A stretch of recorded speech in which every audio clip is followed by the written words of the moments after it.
하나님은 예수를 믿는 자녀들이 하나님의 말씀에 온전하게 순종하기를 원하십니다.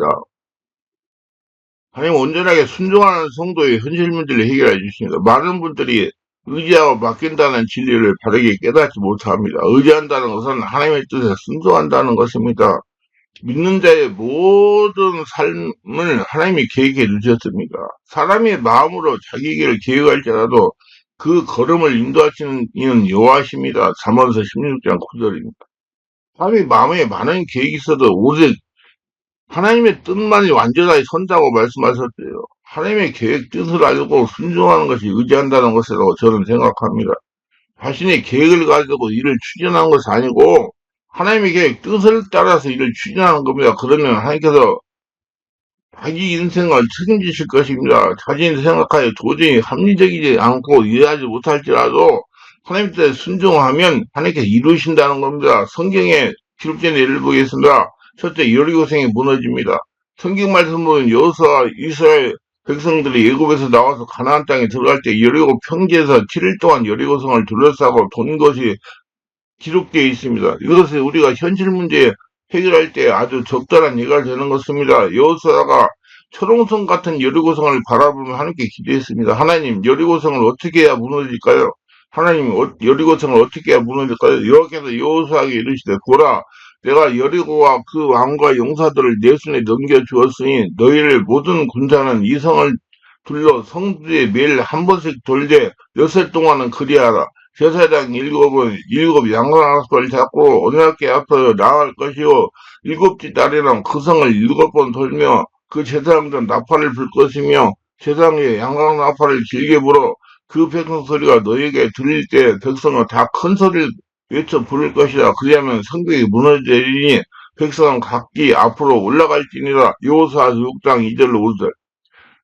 하나님의 뜻을 접수한 여호수아는 그 백성들과 더불어서 하나님의 말씀대로 순종하여 첫째 날에 한 번 들고 둘째 날에 셋째 날, 넷째 날, 다섯째 날, 여섯째 날 동안 하루에 한 바퀴씩 돌고 일곱째 날은 7바퀴 그 성을 돌고 난 다음에 일제 구함을 칠 때 여리고성이 무너져 내렸습니다. 하나님의 말씀대로 하니까 무너졌단 말이에요. 하나님께서 하루 만에 여리고성을 무너뜨릴 수가 있습니다. 그런데 하루 만에 무너지지 않고 왜 7일 동안 여리고성을 돌게 하고 7일째 7바퀴 돌게 하고 여리고성이 무너지게 했을까요? 인간이 숫자인 6은 미완성이요. 하나 더한 7은 완성인 하나님의 숫자이기 때문이다. 왜냐하면 하나님께서 우리의 기도를 응답하시기 전에 완전한 믿음을 가지고 순종하기 위하십니다.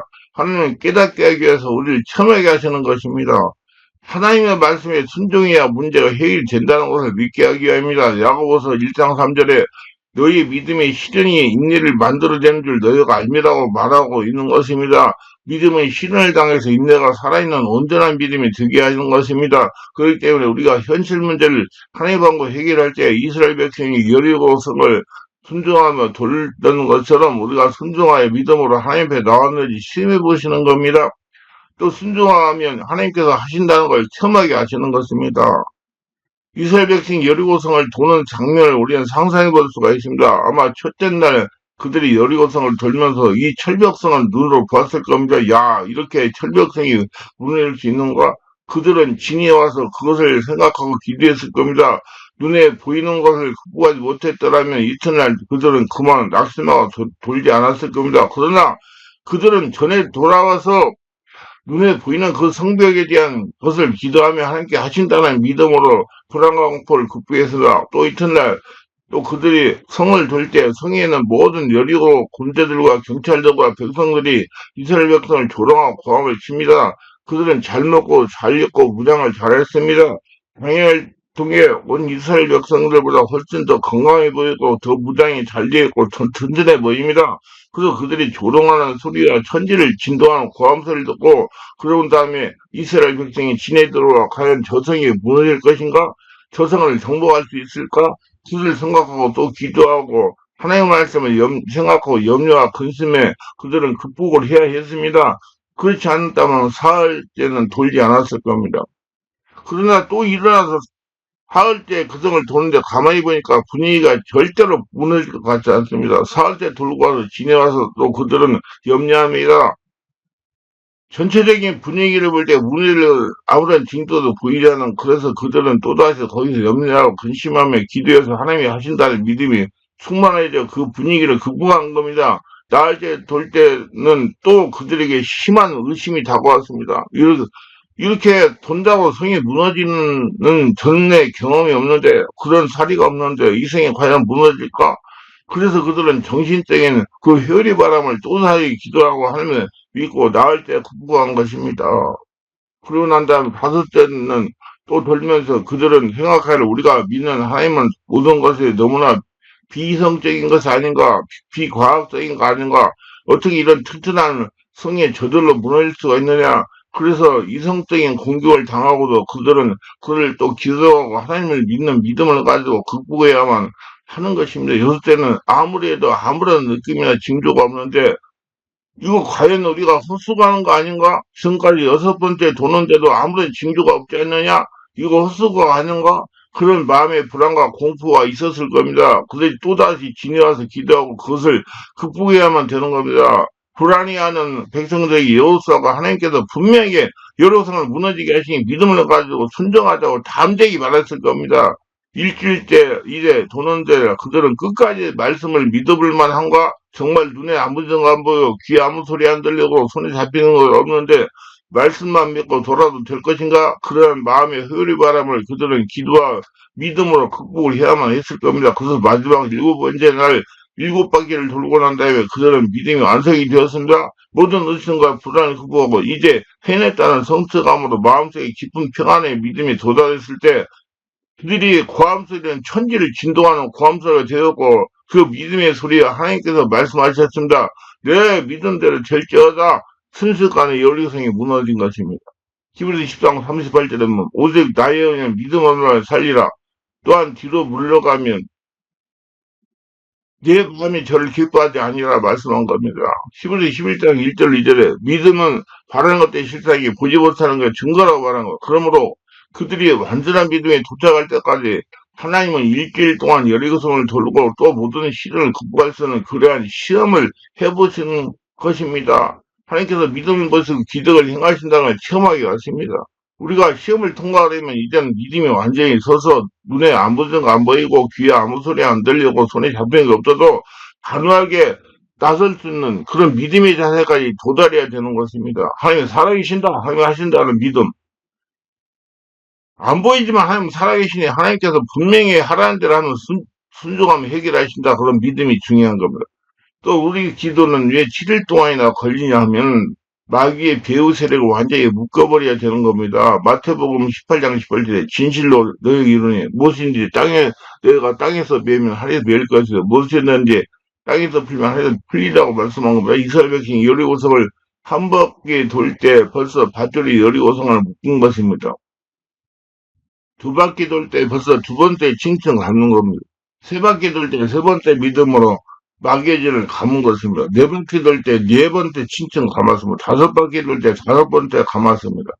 여섯 바퀴 돌 때 여섯 번째 감았습니다. 일곱 바퀴 돌 때 일곱 번째 감으면서 일곱 번을 다시 칭칭 감는데 이런 성에 있는 사람들이 입만 짝 벌리고 아무것도 모르고 보이지 않을까 그리고 입만 벌리고 있었습니다.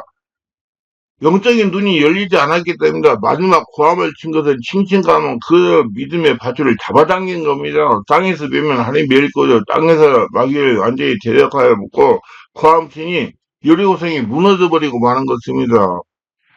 하나님 말씀에 온전한 순종은 마귀하고 대적하는 것입니다. 마귀는 끝까지 결사적으로 저항합니다. 한번 들어온 귀신은요, 여러분 안 떠나가는 거 아주 발악을 잘하고, 그 때문에 우리는 끝까지 계속 기도하고 대적해야 돼요. 거기에 대해서 우리는 끝까지 대적해야 됩니다. 일곱 번 도는 것은 완전히 대적하라. 절대로 물러가지 마라. 한번 마귀하고 붙었으면 끝까지 대적하라. 그래서 완전히 마귀에게 대적하는 마귀는 마지막 열유상이 무너져버리고 마는 것입니다. 그뿐 아니라 우리가 일곱 번을 행하는 것은 완전히 하나님께 제물이 되는 겁니다. 내 생각이 완전하게 없어진 제물이 되는 겁니다. 구약시대에 짐승을 잡아서 죽여서 피를 잃은 제사를 드렸지만 우리는 함제물로 드려야 되는 겁니다. 산제물로. 제물이란 죽어야 되는 것이기 때문에 자기의 고집이 좋고 자기 중심이 좋고 인본주의가 좋고 불순종이 좋고 완전한 하나님 그 발 앞에 내 자신을 내어놓고 그분을 주인의 모습 온전히 순종하는 것을 말하는 겁니다. 우리가 하나님께 현실 문제를 해결받으려면 이처럼 하나님께 자기를 져서 완전히 순종하는 그런 삶에 들어가야만 되는 것입니다. 그렇지 않고서 자기 중심에서 고집대로 자기 마음대로 살면 하나님께 해결을 받으려고 하는 것이 잘못인 것입니다. 그러므로 살든지 죽든지 흥하든지 망하든지 성하든지 쇠하든지 주님 뜻대로 하고서 나는 주의 것입니다. 완전히 온전한 순종이 있어야만 되는 겁니다. 그렇기 때문에 7번 여리고를 돈다는 것은 완전한 믿음에 도달하고 완전히 하나님께 앞에서 마귀를 대적하고 완전히 자기를 산재물을 드릴 때까지 하나님께 기다리시는 것입니다. 자기가 없어질 때까지 기다려요. 이러한 과정이 지나가면 성이 무너집니다. 문제의 성이 무너져 고통의 짐이 무너집니다. 생활고가 무너집니다. 마귀의 짐이 회파되는 거라 정신적인 문제가 해결이 되는 겁니다. 하나님 말씀에 순종하고 맡기니 하나님께서 여리고성을 무너뜨리는 겁니다. 두 번째 엘리야의 기도의 응답을 하신 것을 교훈을 볼 수 있습니다. 열왕기상 18장에 보면 3년 6개월 동안 이스라엘이 우상을 섬김으로 하나님이 진노하사 비를 내리지 않았습니다. 그때 엘리야가 아방에 조선장을 던졌습니다. 아방과 그 안에 이세벨을 들고 온 바알의 선자 450명, 아세라 선지자 400인을 갈면서에 모아서 우리 시합하자. 불로 응답하시는 신을 참 하나님으로 섬기자. 그래서 그들은 두 제단을 쌓았고 송아지를 가볍 떠서 얹고 시험을 했는데 바알에서 제사장들이 오정에 되도록 불의적 기도해도 불이 임하지 않았습니다. 그러나 오후 소재 드릴 때 엘리야가 하나님 앞에 기도하며 하늘에서 불이 떨어져 재물을 태우셨습니다. 하나님은 이렇게 말만 하시는 분이라고 보이는 것으로 역사에서 인정하고 감탄하게 하시는 것입니다. 그러자 이스라엘들이 여호와 그는 하나님이시다. 여호와 그는 하나님이시다 했습니다. 그래서 모든 이스라엘 백성이 거기서 엎드려서 여호와 그는 참 하나님이라고 고백을 했습니다. 여기에서 이스라엘 하나님의 역사가 강하게 일어났습니다. 거기에서 엘리야는 바알 선지자 450원을 잡아서 기돈 시내가에 내려가서 칼로스 다 그들 목을 쳐가지고 죽여버렸어요. 그러고 난 다음에 그를 갈멜산 올라가서 3년 6개월 동안 안 온 메마른 땅에 비가 오도록 기도를 했습니다. 그런 기도를 할 때 한 번 한 것이 아닙니다. 한 번 기도하고 자기 종을 상목에 올라가서 징조가 보이냐고 하니까 안 보인다고 그랬습니다. 두 번째 기도하고 또 보냈습니다. 세 번째 기도하고 또 보냈습니다. 네 번째 기도하고 또 보냈습니다. 아무런 징조가 없습니다. 다섯 번째 기도하고 또 보냈습니다. 아무런 징조가 없습니다. 여섯 번째 기도하고 또 보내서 아무런 징조가 없습니다. 일곱 번째 기도하고 보니까 저 바닷가에 손바닥만한 한 구름이 뜬 징조가 보입니다. 여기서 엘리야는 결정적인 기도라는 성경에 보니 얼마나 그 간절히 부르짖던지 이 허리가 굽어서 머리가 다리 사이로 들어가 버렸다고 말한 겁니다. 우리도 기도하면 너무나 간절히 기도하면 배가 그냥 딱 등에 붙어버립니다. 엘리야가 얼마나 고함을 쳤더니 새우가서 오그라져가지고 머리가 다리 사이로 들어가 버리고 말았던 겁니다. 그런 기도할 때, 한 번 기도할 때 그의 마음속에 시험이 다가왔습니다. 감으로 눈에 보이는 모든 것이 메말랐는데도 내가 기도한다고 비가 오겠는가? 그러나 그것을 기도로서 극복했습니다. 그 다음에 자기 종이 와서 아무것도 안 보입니다. 그러니까 또 마음속에 의심이 들어옵니다. 햇빛이 불같이 내려쬐는데도 내가 믿겠는가? 그러나 그걸 또 극복하고 그런 불이 있고 종을 내보내 또 아무것도 안 보인다고 하니까 그 마음속에 하늘이 녹같이 푸른데 너 그래도 믿어서 뭐가 되겠느냐. 그러나 그건 또 자기가 기도로서 그걸 극복하고 또 부르짖어 기도하고 종을 보냈는데 내려와서 또 아무 흔적이 없습니다. 그러자 마음속에 또 마귀가 시험을 다가왔습니다. 야, 이 사람아 3년 6개월 가뭄에 갑자기 해결이 되겠는가? 웃기는 소리 하지 마라. 그러나 그를 또 국가가 또 부르짖어 기도하고 종을 보냈는데 또 와서 아무 징조도 안 보인다고 말합니다. 그러니까 마음속에 또 마귀가 와서 속삭입니다. 기도로 비가 온다는 것을 비성적인 거 아닌가? 기도에서 무슨 비가 오는가? 그러나 그를 또 극복하고 그는 하나님께 부르짖었습니다. 그리고 종에게 보였더니 종이 와서 아무것도 안 보인다고 그럽니다. 그러니까 마귀가 와서 또 속삭입니다. 전에도 그런 경험이 없는데 내가 요사이 기도한다고 갑자기 그런 일이 일어나겠는가? 3년 6개월 동안 비가 안 오는데 비가 오겠는가? 웃기는 소리 하지 마라. 그는 그걸 또 기도로 극복했으면 하나님 말씀을 믿는 믿음으로 극복했습니다. 종을 위에 보냈습니다. 그러나 그가 또 아무런 것도 안 보인다고 그럽니다. 그래서 7번째 그는 기도하면서 하는데 막이 놓습니다. 아무도 징조도 없을 것이다. 너 기도해도 아무 징조도 없을 거야. 그러나 일리야는 그 모든 마귀 귀신의 비웃음과 그 모든 마음의 의심을 극복하고 하나님의 말씀을 믿고 하나님이 하신다는 믿음을 믿고 일곱 번째 기도하고 종을 보내니까 종이 저 바닷 끝에 손바닥만한 구름이 떠올랐다고 말한 겁니다. 그것을 보자 엘리야는 뛸 듯이 기뻤습니다. 그는 아합에게 말하기를 빨리 먹고 마시고 병거를 타고 이스라엘 빨리 들어가시오. 큰 비의 소리가 들린다고 말한 겁니다. 그러자 즉시로 손바닥만 구름장은 온 하늘을 덮은 먹구름이 되고 그리고 3년 6개월 만에 하늘에 비가 폭우가 쏟아졌습니다. 할렐루야. 그러므로 엘리야는 온전한 믿음에 도달할 때까지 마음에 조그마한 의심도 없을 때까지 기도를 계속해서 그 모든 것을 극복하고 마음이 완전히 마음이 정령할 때가 뒤로 물러가지 않았습니다. 여러분 기도할 때 귀신들이 얼마나 잡념을 주는지 모릅니다. 그 잡념을 떨쳐버려야 됩니다. 그래야지 됩니다. 떨치는 방법이 뭐냐? 하나님께 기장 주여만 부르는 거예요. 하나님 하신다 믿음과 주여만. 그러면 마귀 귀신이 떨쳐 나갑니다. 제가 지금 깊은 기도 마음 안에서 보물을 찾는 법이라는 책을 10월 달에 내려고 그래요. 그러니까 그걸 읽어보세요.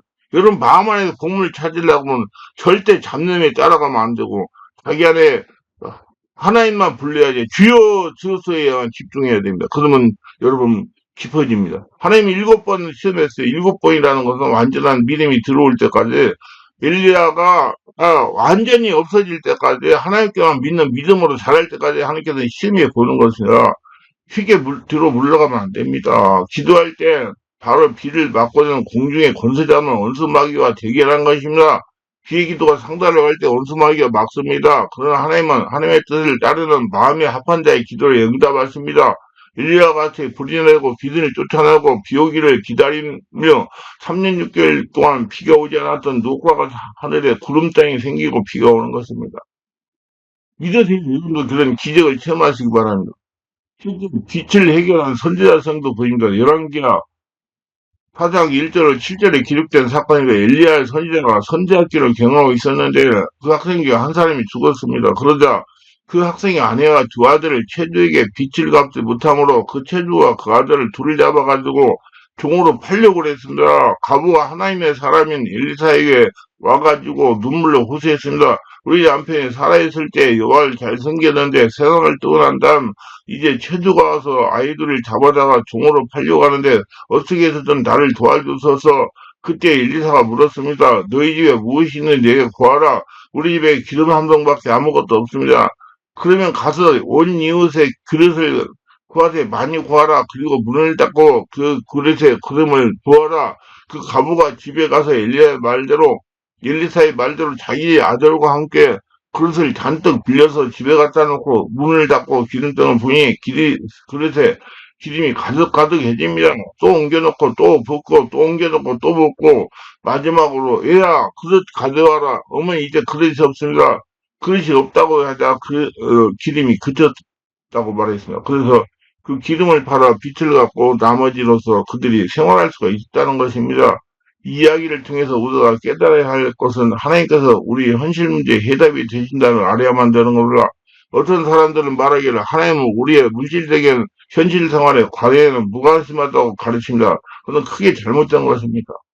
왜냐하면 현재 우리가 살고 있는 이 물질적인 우주와 만물을 하나님이 지으셨습니다. 하나님 자녀들이 현실 문제의 해답이 됐습니다. 그러면 우리가 오늘 물질적으로 경제적으로 고통과 좌절과 절망에 처했을 때 어떻게 해야 될 것입니까? 그건 우리 하나님을 먼저 찾아고 기도해야 됩니다. 하나님만이 삶의 문제의 해결자이시니 다른 데에 가서 방황하지 말고 하나님을 찾아야 하는데요. 하나님 어떻게 해야 하는지 질문해야 됩니다. 이와 같이 우리 경제적으로 물질적으로 공부할 때 하나님께서 부지에 기도하면 하나님께서 문제 해결할 비밀 지혜를 알려주십니다. 알려주신 비밀 지혜대로 순종하면 문제가 기적같이 해결이 되는 것입니다. 우리가 현재 삶의 문제를 공부하고 어려울 때 하나님을 찾아야 되는 겁니다. 하나님께 부르셔야 됩니다. 주여 이 어려움에서 건져 주소서 하고 외치하면 되는 겁니다. 하나님이 능치 못할 일이 어디 있습니까? 하나님은 죽은 자를 살리고 없는 것을 있게 만드시는 살아계신 초자연적인 천지만물을 통치하시는 하나님이신 것입니다. 살아계신 하나님. 우리가 어려움에 처했을 때 하나님의 음성을 귀를 기울여야 되는 것입니다. 살아계신 하나님의 음성을 들어야 돼요. 하나님께서 우리에게 묻는 것이 내 집에 무엇이 있느냐 내게 구하라고 주님께서 물으시는 겁니다. 너희 집에 무엇이 있는가 그를 내게 구하라. 하나님의 두었으면 내게 없는 것을 다른 것을 빌려와서 두었으면 아닌 것입니다. 하나님이 우리가 묻는 것은 내 집에 무엇이 있는지 말씀했지 얼마나 많은 것이 다른 사람이 빌려하느냐 그것에 복을 주겠다 그리 말씀하지 않습니다. 많든 적든 자신에게 있는 것으로 복을 주시겠다고 말씀한 겁니다. 선지자의 생도에 과부도 집에 있는 기름 한 병으로 하나님께서 복을 주셨습니다. 그 법에 가서 돈을 많이 빌려라. 이웃에 가서 빚을 많이 내어서 살아라. 그렇게 말하지 않았어요. 내 집에 무엇이 있는 걸 구하라. 기름 한 병이 있습니다. 그것으로 주님의 축복에서 빚을 나갖고 먹고 살게 만들어 주셨습니다. 항상 문제가 있는 곳에 하나님 해결 방법도 있습니다. 꿈이 있어야 돼요. 선자생도의 과부가 일사의 말을 순종하게 믿고 이웃으로부터 그릇을 많이 빌렸습니다.